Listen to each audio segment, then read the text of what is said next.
These days, it seems as if everyone has a YouTube channel. Experts all over the world are teaching people how to do home repairs, cook, and even properly apply makeup from the comfort of their homes. Still, the footage has to be engaging and watchable. While we can't help you attract and retain viewers or develop your online persona, we can promise you that you look and sound your best online if you use one of these vlogging cameras from our list. But before that, if you are a gadget lover and want to stay up to date, be sure to subscribe. Let's get started.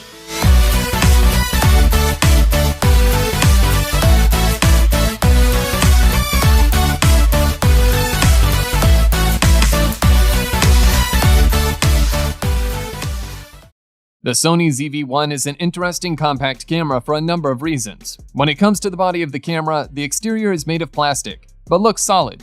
There is a rubber grip on each side of the camera for better grip. At the top is a heated shoe connector, 3 capsule microphone and control buttons. Sony also has a recording button on the top, which makes it easy to reach when shooting on its own. The 3.5mm microphone input, micro USB port, and micro HDMI port are located on the right side of the Sony ZV-1. The slots for inserting the battery or SD card are located at the bottom of the camera, with a tripod mount. In terms of video, the Sony ZV-1 can shoot up to 4K at 30 FPS, or up to 1080p at 120 FPS. It has a dedicated high frame rate shooting mode that takes ready-to-use slow-motion videos, up to 1000 FPS. The ZV-1 can connect to your smartphone to take advantage of Sony's Imaging Edge mobile app. The app lets you remotely control the camera using your phone as a viewfinder. It also allows you to transfer pictures and videos to your smartphone wirelessly. That all said, this is one of the best cameras for vloggers out there in the market. This is also called the Panasonic Ultimate Vlogging Camera.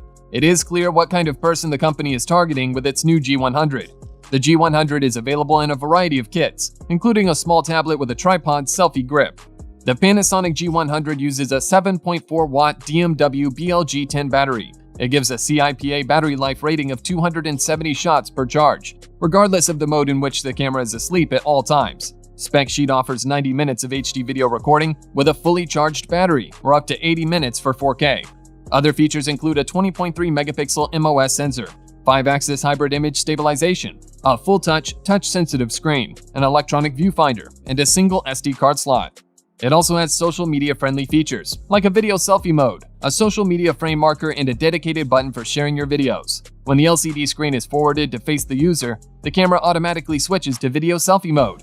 The LUMIX G100 is equipped with a 3.5mm microphone input that's considerately positioned above the screen hinge, allowing you to connect a mic and not have the cable block the display.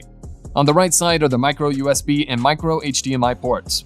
The former can be used for charging but not powering the camera, and sadly, you can't use it as a USB webcam with Panasonic's recent software. The G100 is actually the smallest camera in the world, with an articulating screen. The G100 is a great attempt, as the first camera from LUMIX is clearly aimed at vloggers. It is compact, especially for travel and home studio-style presentations, delivering high-quality stills and videos in a variety of contexts. FUJIFILM's X-S10 is a 26-megapixel interchangeable lens camera that shoots high-quality 4K video and comes with a deeper grip and better controls than other FUJIFILM cameras. There is another control wheel on the left side next to the switch that opens the pop-up flash. It goes through different in-camera film looks. The rear display is more suitable for premium cameras. It is a 3-inch panel with touch support and 1.04 million dot resolution. The X-S10 is powered by the same NP-W126S battery pack that most other entries on the X system use. The NP-W126S battery delivers 325 shots. The camera body is made of a mixture of metal and plastic construction and seems to be well made with solid construction. The battery and memory card compartment are below the camera.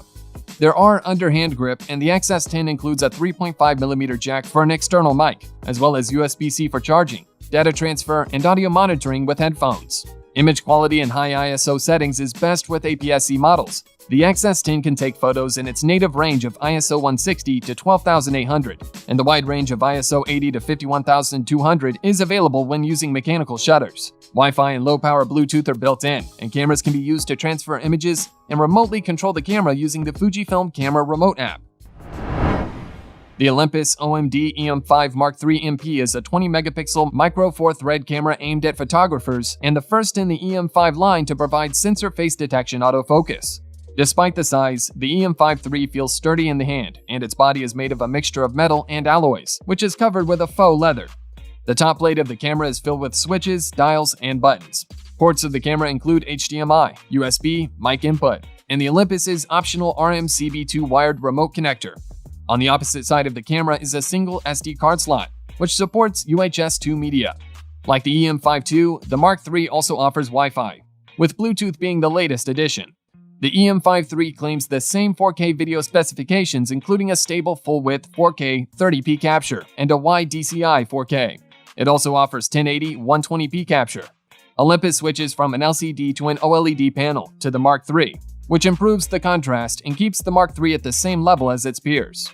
The Olympus OMD EM5 Mark III immediately brings the Micro Four Thirds format right back into contention in the enthusiast mirrorless camera market, and proves once again that the Micro Four Thirds format can match bigger sensor systems for image quality and beat them for size and portability. The EOS M50 Mark II does not make much difference from the first version released in 2018. Except for the name badge, there are no differences on the exterior. The camera uses the same 24-megapixel image sensor and DIGIC 8 image on the inside. The camera itself is very small. Its APS-C sensor is the same size that's used on SLRs, like the EOS Rebel SL3, but leaves the optical viewfinder compatible with a digital EVF. It measures 3.5 by 4.6 by 2.3 inches and weighs 13.7 CS without a lens. The lens extends 15 to 45 millimeters, 2 inches from the body, and adds 4.6 inches. Canon places all physical controls on the right, and the shutter release is at a very small angle above the hand grip, surrounded by the camera's lone control dial. The M50 Mark II is powered by an L50 E12 rechargeable battery. It is powerful enough to power through 305 shots on a single charge with a rear LCD or EVF. The connections on the camera include a micro HDMI port for connecting to a TV, a UHS 1 SDXC memory card slot, and a 3.5mm input for an external microphone. No headphone jack, Bluetooth, and Wi-Fi included. The camera only has a single control dial, which gives it a fully automatic shooting or even a semi-automatic mode like shutter or aperture preference. When it comes to 4K recording, the M52 has the same features as its predecessor, can capture 3840 by 2160 resolution footage at 25 FPS, and has 4K time-lapse recording features that allow you to save stills from video. Like its predecessor, the EOS M50 Mark II performs well, especially in the stills department. If you are embarking on your photography journey and looking for something of good value, you cannot go wrong with this camera. So guys, if you are in the market for a vlogging camera, we hope these recommendations have brought you closer to finding your ideal device. Let us know your favorites in the comments. If you liked the video, give it a thumbs up. Subscribe to this channel for more videos like this, and thank you so much for watching.